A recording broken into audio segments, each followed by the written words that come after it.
So I'm going to be honest, I knew that this movie was going to be divisive while I was watching it and while I was uploading my review.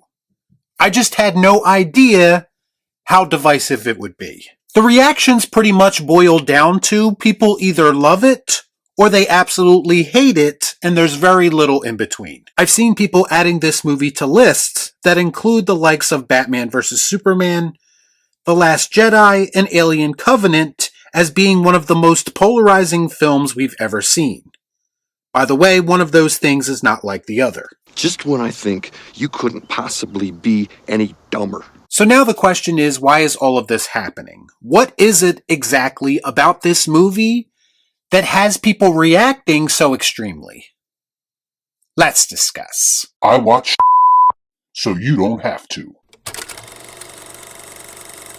All I'm offering is the truth, nothing more.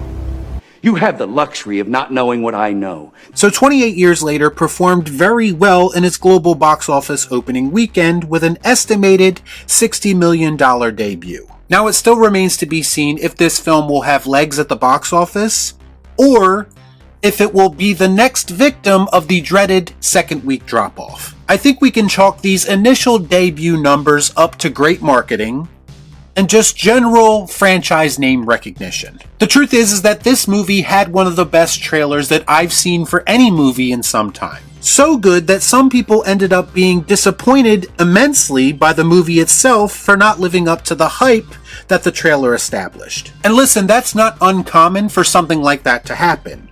What is uncommon to me is the drastic differences that I'm seeing in the reactions to this movie. I don't get it. I've watched and read in-depth analysis on this movie already that paint it as a modern masterpiece. I've also seen reactions and gotten comments on this very channel that claim that this film is nothing more than slop, trash, or even a cash grab. It's almost amazing to me how vastly different everyone's experience was while watching this film. So is 28 years later one of the absolute best films of 2025, or is it a pile of garbage? Or maybe, just maybe, it's somewhere in between. For me, I was initially mixed on the film. I liked aspects of it, and other things about it just didn't work for me. At the same time, I kept thinking about the film after I watched it, which led me to believe that there's more there than meets the eye. In the end, it felt like the positives outweighed the negative as well as the weird, and that's how I ended up with my rating. That makes sense. A majority of the complaints that I've seen for this movie, if I'm being brutally honest, pretty much boil down to it just didn't give me what I was looking for. Now, I don't say that to minimalize those reactions. We all have preconceived notions of how new movies and established franchises that we love are supposed to proceed, and there's nothing wrong with that. But it's reactions like this that really made me think. In response to the $60 million opening, someone had this to say, quote, "Doesn't deserve to make a single penny in profit. Shocking film, and a massive slap in the face to fans of the first two films." Now I have to admit, as a fan of the first two films, I was very thrown off by this, because I've always been someone who has been notoriously quick to point out when a modern sequel tarnishes the legacy of a franchise and disrespects its fan base. The only thing is that I never really got that feeling while watching 28 years later. I acknowledged while watching it and while reviewing it that it is very different from its predecessors, but even so, it never came off to me as disrespecting those films. Now, this person who said this really didn't elaborate on why he or she feels that way, but based on similar reactions that I've seen, I came to the conclusion that a lot of it is stemming from how the rage virus itself is portrayed in the new film, and the uncertain fate of 28 weeks later as it pertains to its status in the canon. I've seen more than a few people point out that in both 28 days and weeks later, it's very much established that the infected can eventually starve. And they claim that the fact that they are still alive in this movie pretty much retcons that idea. And my response would be, yes, these movies did say that they can starve, but that doesn't necessarily mean that they will. The whole idea being presented in 28 years later is that the virus has evolved. The infected are even shown to have resorted to killing animals due to the lack of human existence. In this movie, they show infected that have eaten too much, and they also show infected that are on the verge of death due to starvation. So I really don't see how this is a retcon. It feels more to me like the story is adapting. Also, there is the issue as to whether or not this film removes 28 weeks later from canon, like a lot of modern legacy sequels tend to do. Now, I will concede that this film very much is ignoring the events of 28 weeks later, which sucks to a degree, especially for someone like me who is a big fan of that movie. That being said, it's not unheard of for an original creator to come back into the fold and want to build on what they want to build on without feeling restrained by the events of past sequels. Listen, if it were anyone else making this movie, outside of its original creators, Danny Boyle and Alex Garland, I would probably have a problem with it too. But in this case, I didn't have a huge problem with it, and let's face it, 28 weeks later still exists, we can still watch it, and in situations like this, headcanon is everything. What is real? How do you define real? And I definitely wouldn't say that this is the same situation as the David Gordon Green Halloween reboot, like some are suggesting. Also, a lot of people seem to not like this film based purely on the idea that it is not what they expected. After the events of 28 weeks later, a lot of people wanted to see the entirety of Europe overrun with infected. When it comes right down to it, they wanted something that resembles the first two films a bit more closely. And I understand that criticism to a degree, but at the same time, wouldn't the easy way out, wouldn't the cash grab idea be to just do the same thing again? Don't break the formula, just give us a spin on what we've already seen. That sounds boring to me. Do the same thing as last time.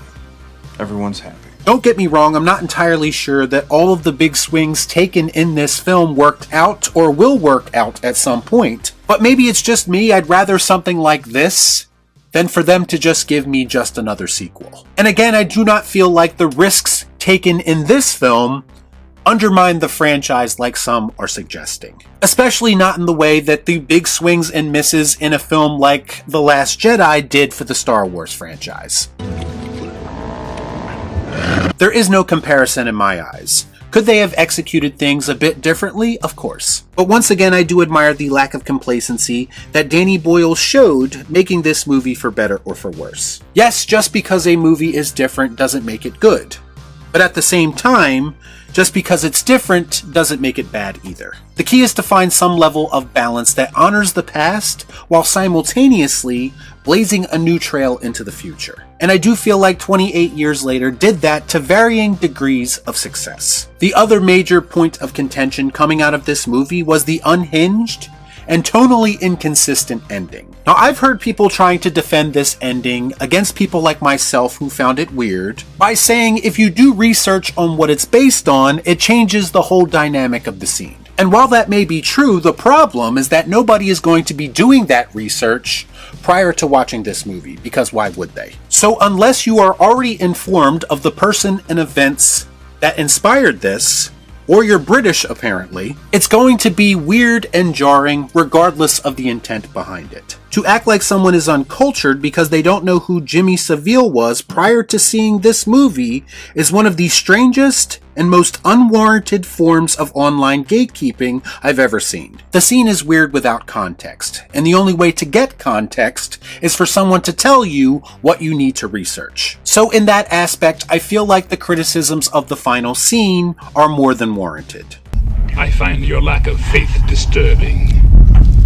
Now that I do know what it's referencing, and I am more well informed, I am kind of curious to see where this goes. The question is, why did Alex Garland and Danny Boyle feel the need to reference this person in this movie that would seem to be completely unrelated? The next film being about the exploration of evil, according to people involved, might have something to do with it. The fact that this group is dressed like this man as they come across a child in the middle of the UK wasteland is disturbing enough. But when you consider the tonal shift presented in this film mirrors the reverse tonal shift of this man's life and career, when you consider that the in-world apocalypse happened prior to his death, thus preserving everyone in this world's idealistic view of him, it does point a very different picture of that scene. 28 years later very much showcases a world that basically stopped in 2002, and everybody in that world is now stuck in time. And to me, this group is supposed to be very much a product of that time period.